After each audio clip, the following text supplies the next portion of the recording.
And you start with one project and second and third, not with a whole.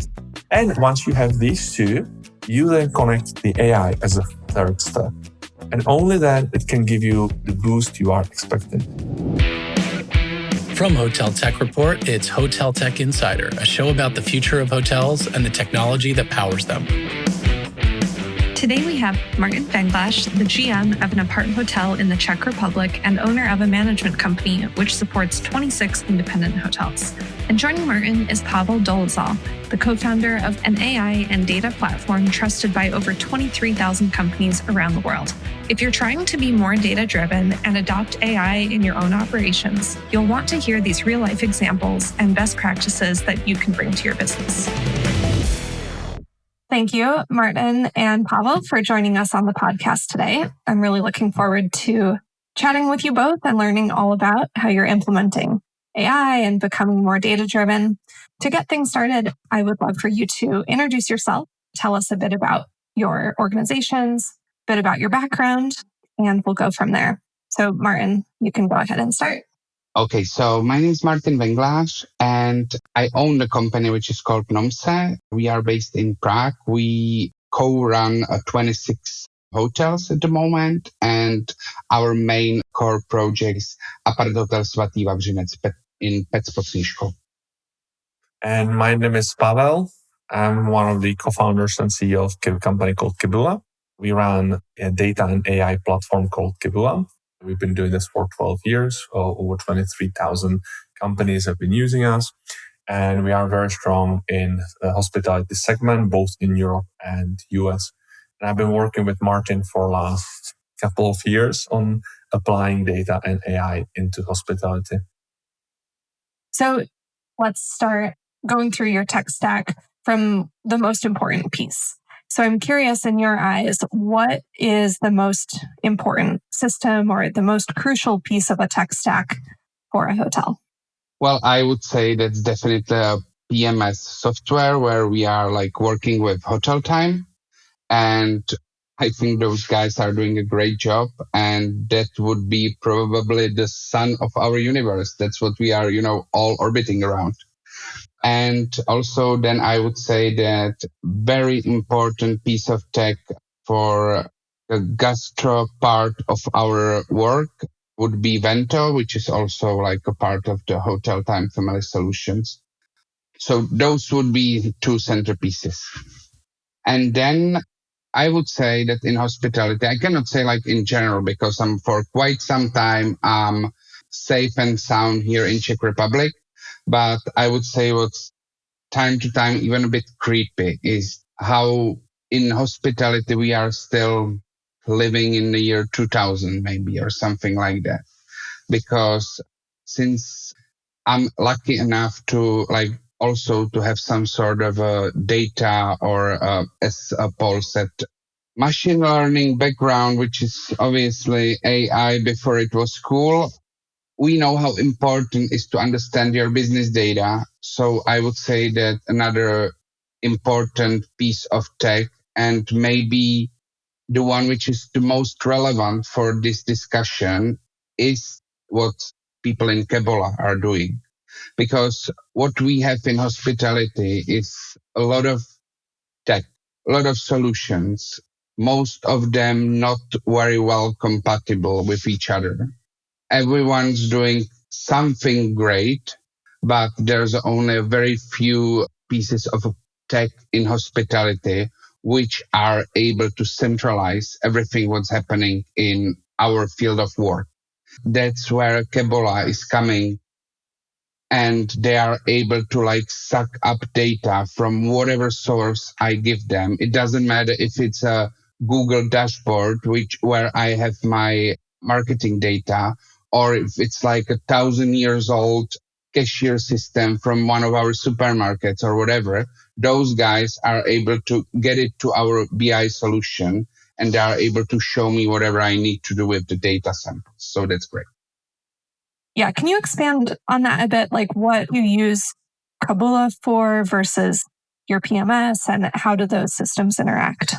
Okay, so let's start with revenue sources, okay? Because as any other hotel in the world, we have sources for our reservations. Yeah, we have OTAs, we have our direct reservations, we have, reservations which are sold on the counter, and then we have B2B reservations, like team buildings, congresses, and stuff like that, which most of them are pretty hard to track because the way how it works in our country is that, there's just a little under 11 million of us. And in like Czech business, we pretty much all know each other, I would say, right, Paul? So what we do is that like I'm in the hotel game for over 15 years now, and like there's a lot of people from Czech business which like they just pick up the phone and they tell me, "Hey Martin, we would like to have some sort of a team building. What can you offer?"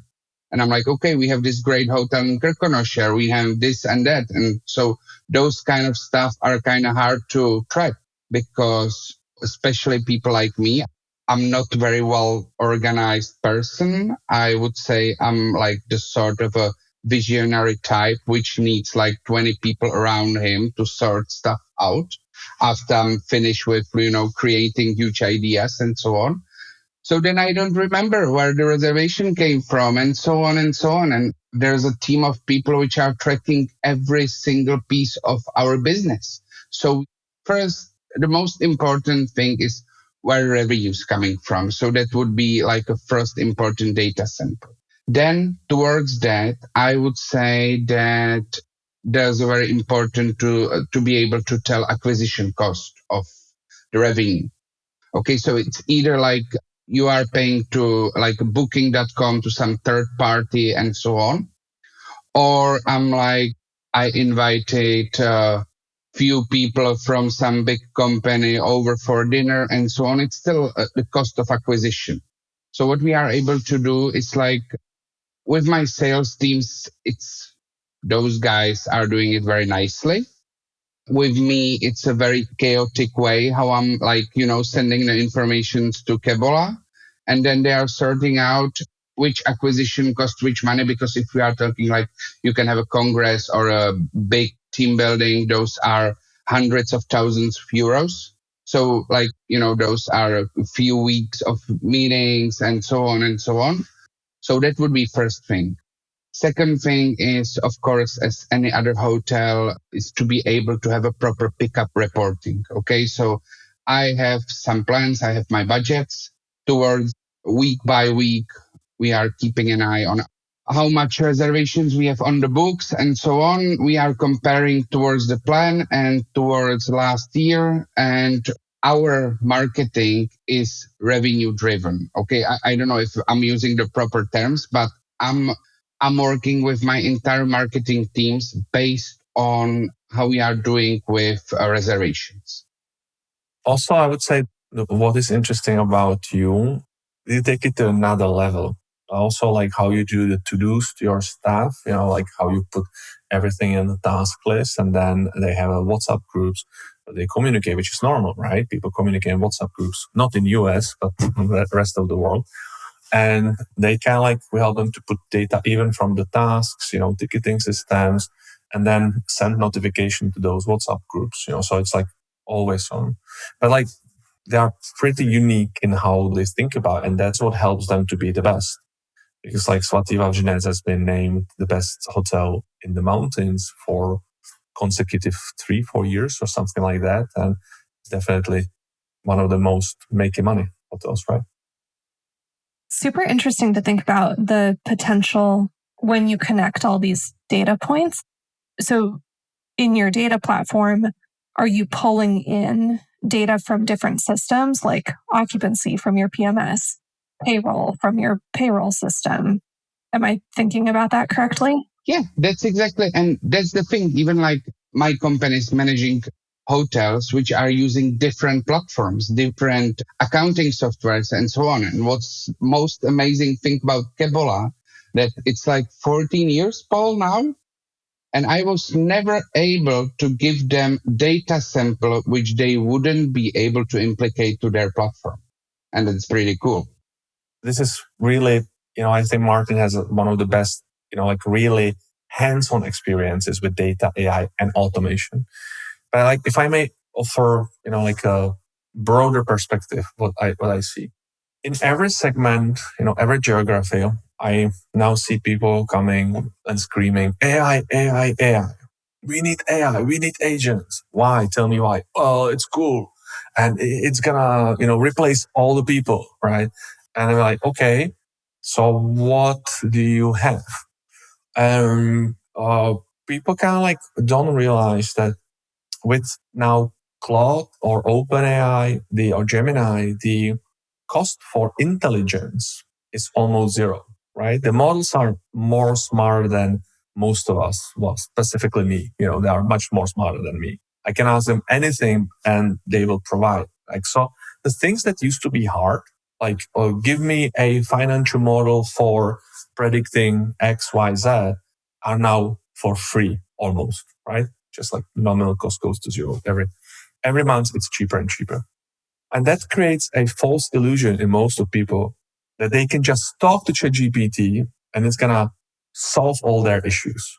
Well, that's might be true if it would know everything about you, if it would know your context, how you run the hotels. Are you running the conference hotels? Are you running weddings? Are you running, and in which season and what, and if it would have all the data, prepared for it, and if it would have data in the right order. And that's the biggest gap always, right? So, and then people say, oh, AI doesn't work. It hallucinates. Of course, right? So what is important is like in every segment, we would always see that there are one or two core systems. But then it's kind of like, if you think it's a nucleus of your data and of your, like insights. Around that are probably now more than dozen systems that you use for timesheets, for, tickets, which are internal still, right? And or systems like energy, how much energy, you are consuming in the freezer, how much energy you are consuming for X, Y, Z, how much energy you're consuming for the lights during the winter, how much, So, but all of these are kind of like a second layer of data. And then there is a huge tertiary layer of the data, which is outside of your daily business. And that data is exactly like your Google campaigns, your bookings on Booking. How do you actually do dynamic pricing on the Booking, on Airbnb and other systems? How does it go together with your own channel, right? How do you do Facebook campaigns? But not only that, but also, like to Martin's point, like how many visitors actually came to your region in last year, last month, or last week? And how do you benchmark with that? What is your, how much of that market did you capture, right? And all of that you need to put together. Only then you need to have a meaning into it, not just integrate it, but understand what it means. And, there's one great kind of like North Star, and it's the revenue, right? So like all of that you connect to the revenue. How much did it actually make for you? And only then you start to use it on a daily basis. And after you've done this, you understand what you want, you understand how you are special. Only then the AI on top of that can make actual sense. And Martin is doing a lot of that as well, but he's got 14 years of preparing the data, right? And understanding it. It's not only about integrating it. We are very good at this, right? But only together with the operator, we can give the data the meaning. And after we have the meaning for the data, then we can connect it to AI. And then, magic can happen. Like we can then with AI give proactively on WhatsApp alerts, right? Hey, watch out. This is kind of like strange. And there's some anomaly that you didn't catch, right? And so like I see 3-step journey always in each market. The first one is you need to connect the data from your systems. The first layer, secondary layer, and tertiary layer. Second step, you build an internal system for hospitality for your hotel. And there you start with use cases, right? Like the system like this doesn't get built in 1 month. you kind of like need to start with your business questions, with your business use cases. And so like that's the one business question. You build second layer around that and kind of informs what you put in there, how you start. And you start with one project and second and third, not with the whole thing. And once you have these two, you then connect the AI as a third step. And only then it can give you, like the boost you are expecting. So it's kind of like sometimes you go slower to go faster. That saying? We as people hate it. We want to go fast, especially Martin and me, right? But, like we've learned, we try to go fast and then it's like, shit, now we need to go back and understand what we need for that.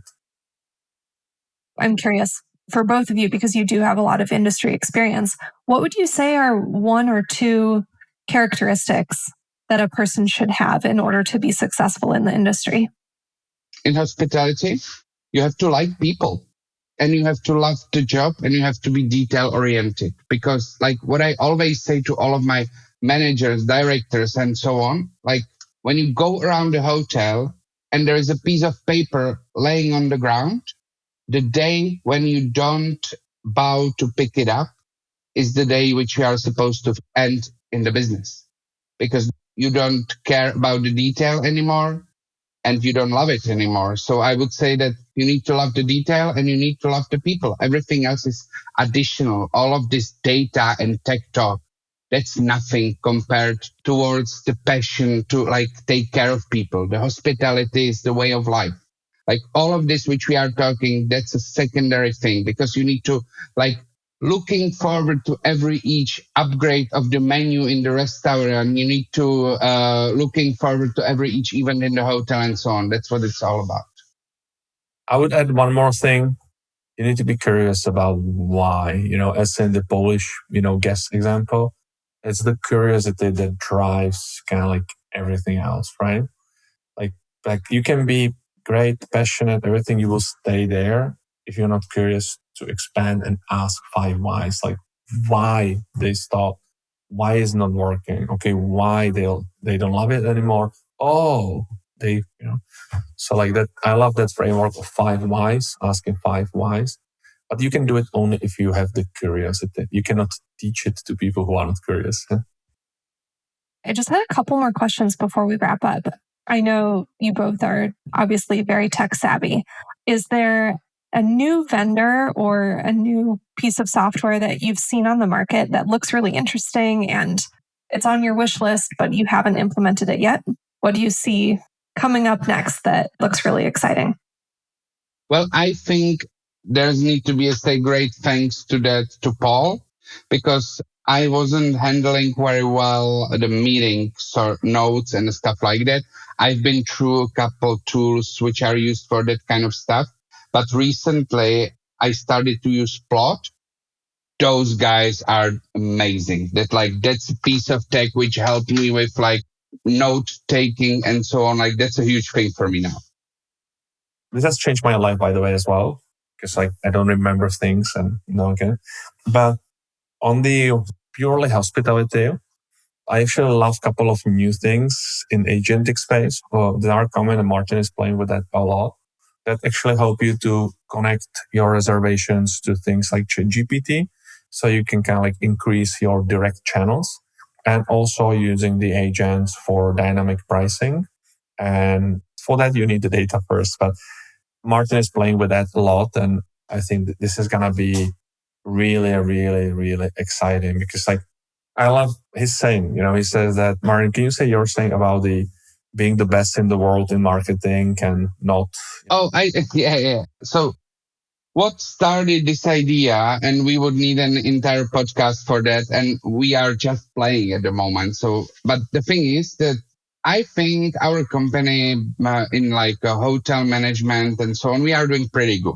Okay, I'm not saying we are the best, like there are much better, bigger players, but I would say that, for example, in marketing world, like optimization of online campaigns and so on, if you will hire my company, I would say that the best is 100%, and we are able to give you 75, okay, or whatever, 60% of what would be in the ideal world, ideal campaigns and so on, because I think we are doing pretty good. But that costs a lot of money, and you cannot afford our services if you are not like a big hotel.